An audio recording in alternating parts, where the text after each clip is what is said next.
বাংলা টেলিভিশনের যে সমস্ত বর্ষিয়ান তারকারা দাদু ঠাম্মি চরিত্রে দর্শকের মন জিতে নিয়েছেন, অভিনেত্রী বাসন্তী চ্যাটার্জি তাদের অন্যতম। অসংখ্য জনপ্রিয় ধারাবাহিকে তাকে দেখেছে দর্শক।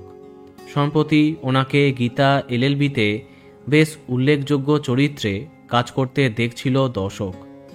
নিজের দীর্ঘ কেরিয়ারে অনেক জনপ্রিয় ধারাবাহিকে তিনি কাজ করেছেন, যেমন গোয়েন্দা গিন্নি, ভূতু, বাঘবন্দি খেলা, গঙ্গারাম প্রভৃতি।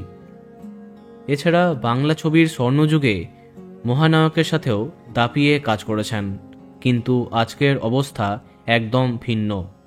গত এপ্রিলে দীর্ঘদিন হসপিটালে ভর্তি ছিলেন। অবস্থা আশঙ্কাজনক ছিল, কিন্তু সেখান থেকে সুস্থ হয়ে বাড়ি ফিরেছিলেন। কিন্তু ওনাকে কেউ দেখার মতো না থাকায় শত সমস্যা নিয়েও তিনি কাজ করে গেছেন। কিন্তু শরীর খারাপের জেরে প্রতিনিয়ত সেটে আসতে পারতেন না। এর মাঝে আরও বড় ধাক্কা। সম্প্রতি টেলি অভিনেতা ভাস্বর চ্যাটার্জি তাকে নিয়ে পোস্ট করেছেন, যেখানে মুখ্যমন্ত্রী এবং দর্শকদের কাছে আর্থিক সাহায্যও চেয়েছেন। তার কথায় আবার অসুস্থ, কাজ করতে পারছেন না।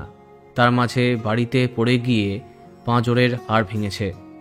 নিদারুণ কষ্টে দিন কাটছে তার। প্রতিবারের মতো স্নেহাশিস দা আপ্রাণ সাহায্য করছেন।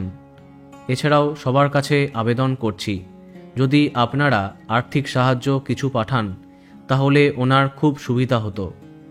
এছাড়াও মুখ্যমন্ত্রীর কাছেও সাহায্য চেয়েছেন তিনি। শেয়ার করেছেন ব্যাংক ডিটেলস। আমাদের প্রার্থনা আপনি আবার ভালো হয়ে উঠুন। বন্ধুরা, ভিডিওটি এইটুকুই।